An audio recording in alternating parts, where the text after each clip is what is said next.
nahuli na isang NBI.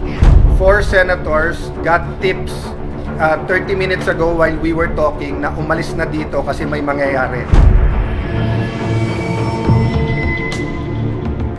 Hi everyone! Nagkaroon ng sagupaan sa Senado dahil mayroong mga armadong grupo ang nakapasok at nakasagupa ang mga Marines at pulis. Sa video na ito ay panoorin natin kung sino ang grupo na ito at kung sila ba ang aaresto kay Senator Bato. Panoorin natin ang video na ito. Nagsimula ang video dito sa building ng Senado kung saan ay maririnig ang sagupaan sa pagitan ng mga Marines at ng mga agents na nakapuslit sa building ng Senado.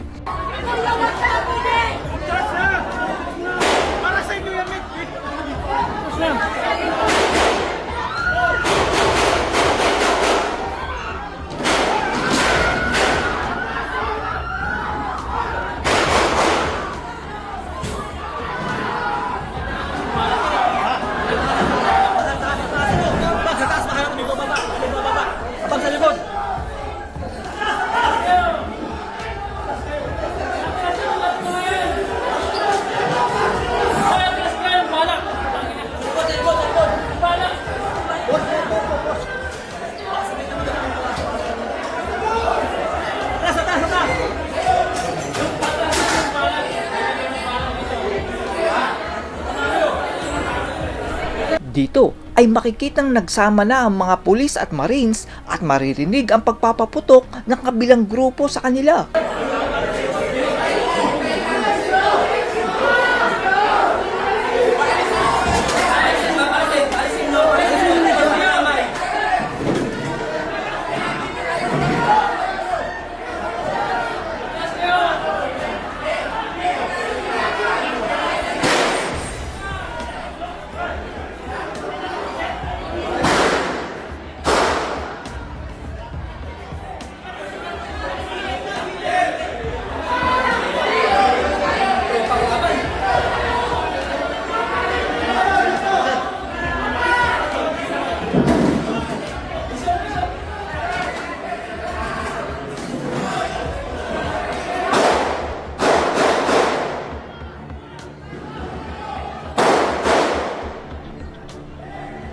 Ayon naman kay Senator Cayetano ay may mga agents na sumabay sa media at nagpanggap na media upang makapasok sa Senate building.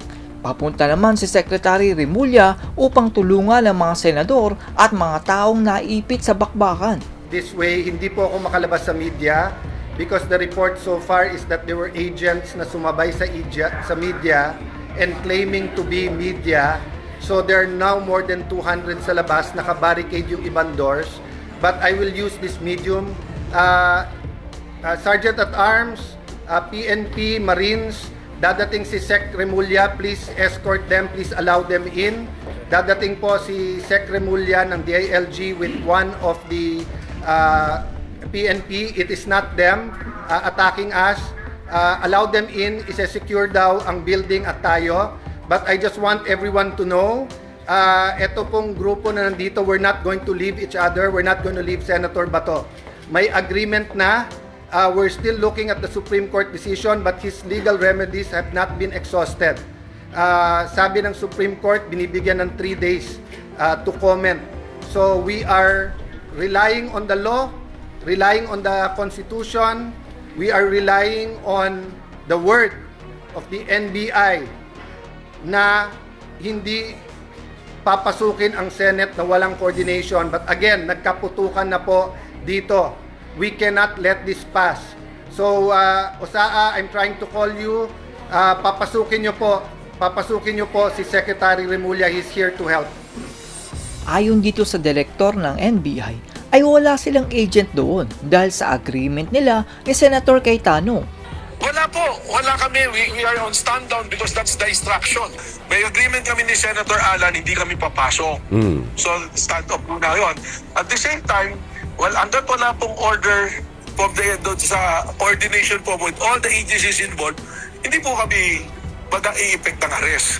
Kaya wala po kami ngayon doon. Ito po ngayon, nakita nyo, ito yung stage. Ayan, may mga gitara pa. Ayan po yung mga officers na regional director. Matinding revelasyon naman ito dahil ayon kay Senator Amy Marcos ay nahuli ang isang agent at sinabi kung sino ang kanyang boss.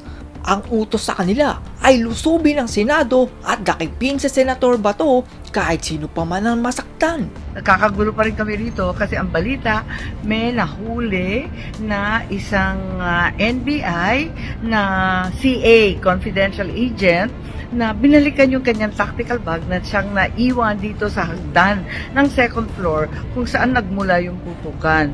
Ngayon, yung tao na nahuli, pinangalanan yung NBI boss niya, si Attorney Bomediano ng NBI Transnational Crime.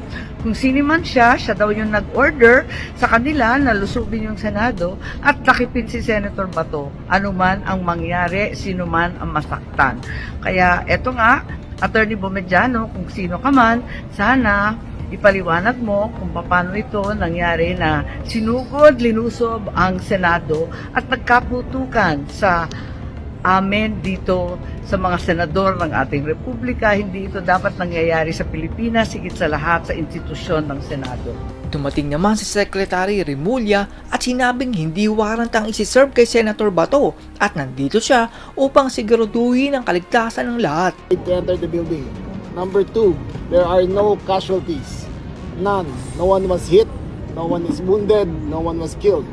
Number 3, we are in the process of determining who is behind this. We have instructed the GSIS and the Senate building, the Senate staff to secure all CCTVs.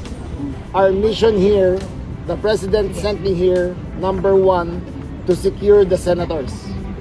There is no politics at this time.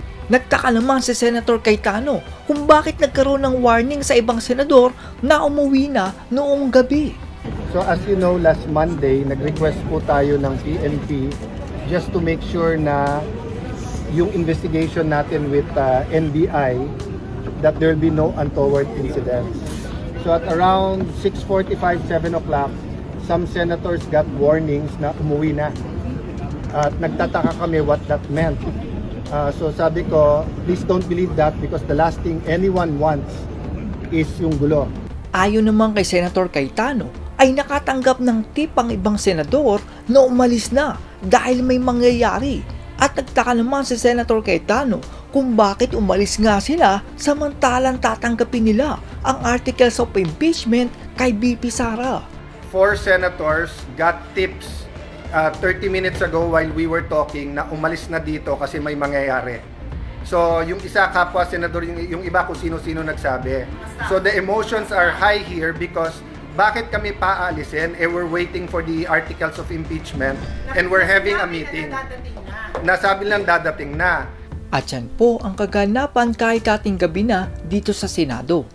Tila planado ang paglusob sa Senado ng mga masasamang grupo at gustong pabagsakin ang ating gobyerno. Kung totoo ang sinabi ni Senator Amy ay nakakalungkot dahil ayon sa direktor ay wala silang agent sa Senado. Kung ganoon, ay sino ang nahuli at nakasagupa ng Marines at Pulis? Ang sabi ay isa daw siyang agent at utos daw iyon ng isang mataas na tao. Nakakakilabot ang kanyang sinabi dahil ang utos sa kanya ay dakipin si Senator Bato kahit sino man ang masaktan. Napakahirap nga naman maging Pilipino. Sabi nga ni General Luna, mas madaling lumaban sa dayuhang kaaway kaysa sa traidor na kababayan. That's all everyone. Salamat sa inyong panonood. This is Chuck and you're watching Bike Drone.